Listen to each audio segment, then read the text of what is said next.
మీరు మామూలు అధికారి కదా, అపరిమితమైన అధికారి, అపరిమితమైన పవర్స్ ఉన్న అధికారి. అలా కూడా లేదు, మీరు అలా అనుకోవటం చాలా ఫీలింగ్. రంగనాథ్ బుల్డోజర్ వచ్చిందంటే హైడ్రా వస్తుంది, హైడ్రా వచ్చిందంటే వెనకాల రంగనాథ్ వచ్చాడు అని అంటే ఒక 10 ఇళ్ళు 50 ఇళ్ళు 100 ఇళ్ళు కొట్టేస్తాడు అనే ఇంప్రెషన్ ఉంది పబ్లిక్ లో ఉన్న ఇంప్రెషన్. ఇప్పుడు అదే నేను 10 ఇళ్ళు 50 ఇళ్ళు ఎక్కడ కూడా మీకు చెప్పాం, మొత్తం కలిపి మేము చేసిన డిమాలిషన్ అన్ని కలిపి మీకు చెప్పాం కదా. 200 మ్యాక్సిమం 200 150 లోపలే ఉంటుందండి. అది కూడా చెప్తున్నాం. 300 కూడా ఉండదు. 150 ఇల్లులు కూడా ఉండవు. అంటే ఇల్లులు కూడా ఏంటి, టెంపరీ స్ట్రక్చర్స్. ఇల్లులు అంటే ఇల్లులు కాదు, టెంపరీ స్ట్రక్చర్స్ ఉంటాయి. మీకు ఒక్కసారి పేదల ఆక్రందన ఒకసారి వినిపిస్తారు. మీరు చూసారో లేదో, చూసుంటారు. కానీ ఇప్పుడు మీరు చెప్పండి, కొంతమంది మీరు ఇల్లు కూల్చేసిన కొద్ది మందికి సంబంధించిన ఆక్రందన ఒకసారి చూడండి. రోడ్లు లేవు, ఈ హైడ్రా అనే సంగతి వచ్చిన నుంచి మమ్మల్ని సర్వనాశనం పట్టించేస్తున్నాడు. వాళ్ళ ఇళ్ళల్లో ఈ దుమ్ము ఈ మన్ను వడని ఇక మా ఉసురు ముట్టని ఈ అమాస కొలియ వాళ్ళని సాపిస్తున్నారు. ఇలాంటి శాపాలకి మీకు ఎప్పుడన్నా ఫీలింగ్ వస్తుందా? మీరు ఇంకోటి కొన్ని వీడియోస్ మీరు చూపించలేదు, చూపిస్తాను. మీరు కొన్ని పొగిడినవి ఉంటాయి, మీరు ప్రజలకు ఎవరు ఎప్రిసియేషన్ అలా కాదండి, ఎప్రిసియేషన్ గురించి ఎవరికి అవసరం, నెగిటివ్ గురించి కావాలి. ఎందుకంటే మీరు జవాబుదారీ స్థానంలో ఉన్నారు, మీరు జవాబు చెప్పాలి. పొగిడేవాడికి పొగడితే ఎవరికైనా బాగుంటుంది, పొగిడేవాడికి కాదు, బాధపడేవాడికి సమాధానం చెప్పాలి. ఇప్పుడు నేను అనేది చూడండి, ఇక్కడ ఇలాంటి శాపాలు పెట్టే వాళ్ళకి మీరు ఏం చెప్తారు వాళ్ళకి?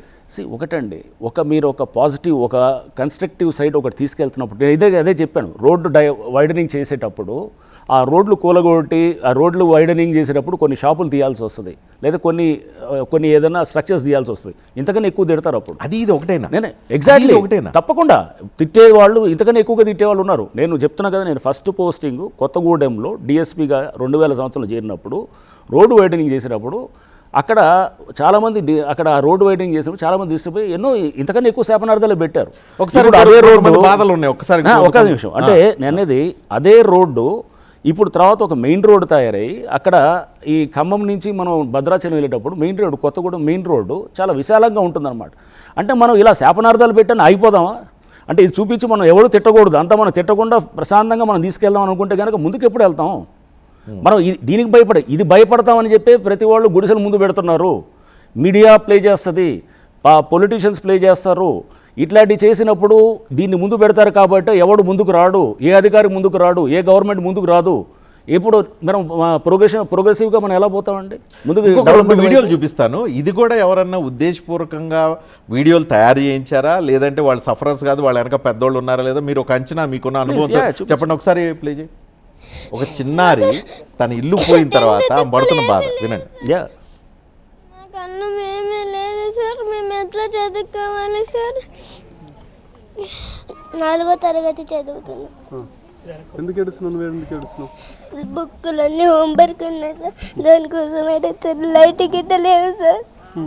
వాళ్ళ పుస్తకాలు తీసుకోవటానికి కూడా కూల్చారు, పుస్తకాలు తీసుకోవటానికి అవకాశం కూడా ఇవ్వలేదు అనేది వాళ్ళ బాధ. ఒకటండి, మీరు అంటే ఒక చిన్న పిల్ల ఇదే రజనీకాంత్ గారు నేను చెప్పేది, ఈ ఎమోషన్ మిమ్మల్ని కదిలించదా? ఇప్పుడు తప్పకుండా బాధ పెడుతుంది. నేను మా వాళ్ళకి ఇట్లాంటి అయినప్పుడు మనం ఒక జిల్లా ఎస్పీ గాను కమిషనర్గా ఉంటాం. కింద గ్రౌండ్ లెవెల్లో సపోజ్ ఎవరో కింద హోంగార్డ్ కానిస్టేబుల్ ఏదో ఒకటి తప్పు చేస్తాడు. తప్పు చేసినప్పుడు తప్పకుండా మందులు ఇస్తాం. అరే నువ్వు ఇలా హ్యాండిల్ చేయకూడదా, అక్కడ చేసేటప్పుడు ఎవడో లాగేటప్పుడు ఏదో అవుతుంది, ఏదో సంథింగ్ ఏదో మిస్బిహేవ్ చేస్తాడు, లేదా ఎక్కడో అనుకున్న పద్ధతిగా కాకుండా ఏదో జరుగుతుంది, మందులు ఇస్తాం. ఇక్కడ కూడా ఇట్లాంటివన్నీ కూడా స్టార్టింగ్లో మీరు చూస్తే కనుక స్టార్టింగ్లో అంటే ఇంకా ప్రాసెస్లు స్టెబిలైజ్ కాలేదు. మా వాళ్ళకి అందరికీ ట్రైనింగ్ క్లాసులు పెట్టి మీరు ఇలా చేయకూడదు, వాళ్ళ పిల్లలు అంటే నేను ఒక హ్యూమన్ ఫేస్ ఉన్న అధికారినేనండి. ఇట్స్ నాట్ దట్ నేనేదో చాలా కిరాతకంగా అంటే పబ్లిక్ అనేవాళ్ళు వాళ్ళ నొప్పిని నేను తప్పకుండా చూడగలుగుతాం. బట్ ఆ చేసే క్రమంలో మా కింద వాళ్ళని కూడా సెన్సిటైజ్ చేయడానికి 2 ఆక్రందనలు ఉన్నాయి. నేను ఇందాక కొన్ని వీడియోస్ వాళ్ళు తయారు చేసినప్పుడు కొన్ని వీడియోస్ ఉన్నాయి, ప్లే చేయండి. 5 లక్షల డబ్బా మేడం బంగారం పెట్టి తీసుకొచ్చినాడు. నేను అంత సమయం కూడా గులగొట్టినప్పుడు ఎవరిస్తారు మేడం? ఓనర్ అక్కడ పక్కనే ఓనర్ ఉన్నాడు. ఓనర్ తెలుసుండి గిట్ట మాకు అగ్రిమెంట్ 11 months అగ్రిమెంట్ ఉంది మా దగ్గర ఉంది. నెలకి 20,000 కడుతున్నాను నేను రెంట్, ప్రతి నెల రెంట్ కడుతున్నాను నేను. అడమాస్ 5 లక్షలు ఇచ్చాను. ఇంట్లో బంగారం కుదవబెట్టి 5 లక్షలు తీసుకొచ్చి కొనుక్కున్నాడు. ఏం చేయాలి వాళ్ళు? ఇలాంటి ఎవ్రీ మీరు హైడ్రా చర్య దగ్గర ఒక స్టోరీ మీకు ఐ విల్ టెల్ యూ దీని జరిగింది. ఇవి చెప్తున్నాను, కుకట్పల్లి చెరువు కానీ లేకపోతే ఏ చెరువులైనా కానీ కూడా ఈ షెడ్స్ వచ్చినప్పుడు ముందు ఇంటిమేషన్ ఇచ్చినప్పుడు ఎవరు తీయలేదు.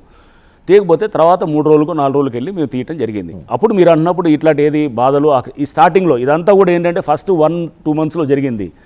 ఇప్పుడు మన ఈ మధ్య మేము బాచుపల్లిలో ఒక చెరువులో ఇట్లా ఏది మొత్తము ఎంక్రోచ్ చేసి ఉంటే కనుక అక్కడ లోకల్స్ వచ్చి కంప్లైంట్ చేశారు, మొత్తం ఎంక్రోచ్మెంట్ పెరిగిపోతున్నాయంటే ఒక్క మెసేజ్ ఇచ్చామండి, మీరు అవన్నీ తీయాలంటే 2 గంటలు అందరు తీసేశారు. ఇది సిస్టమ్ భయం కాదు, హైడ్రా అంటే భయం. ఎగ్జాక్ట్లీ. సో ప్రభుత్వం అనేది ప్రజలకి సిస్టమ్ అంటే భయము, రూల్స్ అంటే భయం ఉండకూడదండి. రూల్స్ అంటే లేకపోవడం భయపెట్టి ప్రభుత్వాలు నడవు. ఒకటండి రంగనాథ్ గారు, ప్రభుత్వాలు నడవకూడదు. ప్రజలు భరోసా కోసం ప్రభుత్వం దగ్గర భరోసా ఇవ్వాల్సిన ప్రభుత్వం భయపెడుతుందంటే ఏం చేయాలి? రజనీకాంత్ గారు, చట్టం అంటే గౌరవం ఉండాలి, చట్టం అంటే భయం ఉండాలి, చట్టం అంటే ఒక నమ్మకం ఉండాలి. మనకి ఎక్కడా భయం కాదు, ఇదంతా చట్టం నా జోబులో ఉంది అనుకుంటే రూల్స్ అని నేను ఎట్లాగా ఉంటే అట్లా పేదవాడు కాదు. కబ్జా రాయడం మీరు అనుకునే పద్ధతిలో అనుకుంటాడు, కబ్జా రాయడికి ఎటు భయం ఉండదు, పేదవాడికి భయం కలిగిస్తున్నారు. మీరు అన్నీ కూడా పేదవాడిని తీసుకెళ్ళొద్దు. ఫస్ట్ ఆఫ్ ఆల్ మనం ఆ దాంట్లోంచి బయటికి రావాలి. అన్నీ పేదవాడు చుట్టలేదు, పేదవాడిని ముందు పెట్టి వెనకాల నడుపుతున్న నాటక బాజీ అండి. అంటే ప్రతి దగ్గర కబ్జా రాయుడు ఒకటి మీకు నేను చెప్తున్నాను రజనీకాంత్, ఒక ఫుట్పాత్ మీద పేదవాడు వెళ్ళి బండి పెట్టుకోగలుగుతాడు అనుకుంటున్నారండి?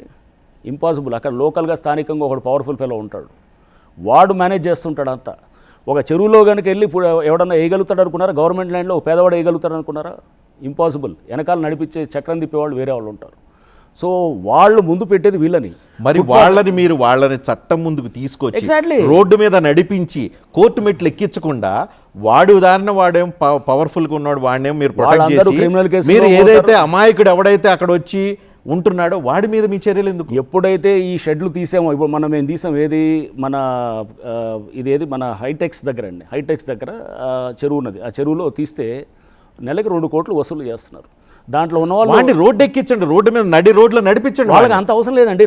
నడిపించకుండా మీరు అక్కడ ఉన్న పేదవాడిని మీద మీరు నడి రోడ్డు మీద నడుస్తారు బ్రహ్మాండంగా. పోలీసింగ్ చేసేది అదే కదా. మీరు అంటున్న భయం భక్తి అనేది కనిపించాల్సింది. మీరు రజనీకాంత్ గారు వాళ్ళకి నడిపిస్తే కాదు, అతనికి ఫైనాన్షియల్గా ఏదైతే కనుక అతను లాభపడుతున్నాడో దానికి అతనికి దెబ్బ పడాలన్నమాట. అంటే రెంట్లు నెలకు 2 కోట్లు వసూలు చేసేది ఏంటండి? ఏది చెరువు ల్యాండ్లో నుంచి. ఎప్పుడైతే కనుక దానికి గండిపడ్డదో ఆటోమేటిక్గా రెండోసారి ఎవడు రాడు. అంతేగాని మనం ఒక కేసు పెడితే కనుక వెంటనే బెయిల్ తీసుకొస్తాడు, వాళ్ళ కేసులు కూడా నిలవదు. ఎప్పుడైతే ఆస్తులు మనం వెనక్కి తీసుకుంటున్నాం అనేదో, లేదా ఫెన్స్ చేసి మనం వెనక్కి తీసుకుంటున్నాం అనేది. సో ఇవన్నీ కూడా భయం ఉండాలి, భక్తి ఉండాలి, చట్టం అంటే గౌరవం ఉండాలి, చేసే వాళ్ళల్లో భయం ఉండాలి. అదేవిధంగా పేదల విషయంలో మానవీయ కోణం ఉండాలి. 100%. పేదల విషయంలో మీ జులుం కనిపిస్తుంది, పెద్దవాడి విషయంలో మీరు కొంచెం వాడికి శుద్ధి మెత్తగా వాడిని ఏదో చూస్తున్నట్టు. మేము చేసేది 100% చెప్పిన ఫస్ట్ స్టేట్మెంటే, భయం ఎవరి దగ్గర ఉండాలి? కబ్జాలు చేసేవాడి చేతిలో ఉండాలి. నెక్స్ట్ ఇప్పుడు గనక మీరు ఏది నెక్స్ట్ పేదవాళ్ళు అంటున్నారు, మేము అనేది పేదల విషయంలో చాలా సెన్సిటివ్గా ఉంటాం. మీకు అందులో చెప్తున్నాను, అన్నీ కలిపి మేము తీసిన స్ట్రక్చర్స్ 200, 150 అంతకన్నా ఎక్కువ ఉండదు. మనం బయటకు ఏ విధంగా ఇచ్చారంటే 1000 ఇల్లు కూలగొట్టిన హైడ్రా అంటున్నారు. లేదు, మీకు చేసి స్టాటిస్టిక్స్ ఎందుకు బయట పెట్టలేదు? తప్పకుండా ఇస్తాం. నేను నెక్స్ట్ ఇస్తామండి, అది కూడా చేస్తాం. ఎన్ని ఇల్లులు తీసామనేది కూడా, ఎన్ని ఇల్లులో లేకపోతే టెంపరీ స్ట్రక్చర్స్ అవి కూడా ఇస్తాం డేటా. ఇంపాక్ట్, హైడ్రా ఇంపాక్ట్ అనేది మీరు 200 ఇళ్ళు తీసినా 2 లక్షల ఇళ్ళు తీసినంత ఇంపాక్ట్ మీరు వచ్చింది. మీరు కబ్జా రాయలు మీరు కంట్రోల్ పెడదామని అనుకున్నా కబ్జా రాయలు కాదు, పేదల వెంట మీరు పడుతున్నారు అనే ఇంపాక్ట్ క్రియేట్ అయింది. సో ఈ ఇంపాక్ట్ అసెస్మెంట్ని దృష్టిలో పెట్టుకొని పేదవాడి పట్ల సాఫ్ట్గా ఉండే ఆలోచన ఏమైనా చేస్తారా?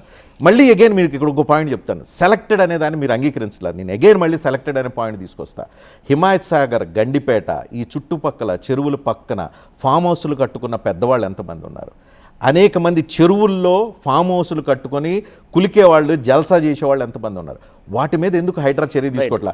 హైడ్రా చర్యలు తీసుకొని నేలమట్టం చేసినప్పుడు మీరు 200 కాదు 2 లక్షలే పేదవాళ్ళందరినీ రోడ్డును పడేసినా కూడా దానికి బరాబర్ అవుతుంది. చూడండి, ఇప్పుడు మీరు అన్నదానికి అంటున్నారు ఏది గండిపేట ఆల్రెడీ మొత్తం డెమాలిషన్. పదండి నాతో రండి, చూపిస్తాను ఎన్ని ఫామ్ హౌస్లు ఉన్నాయి అక్కడ.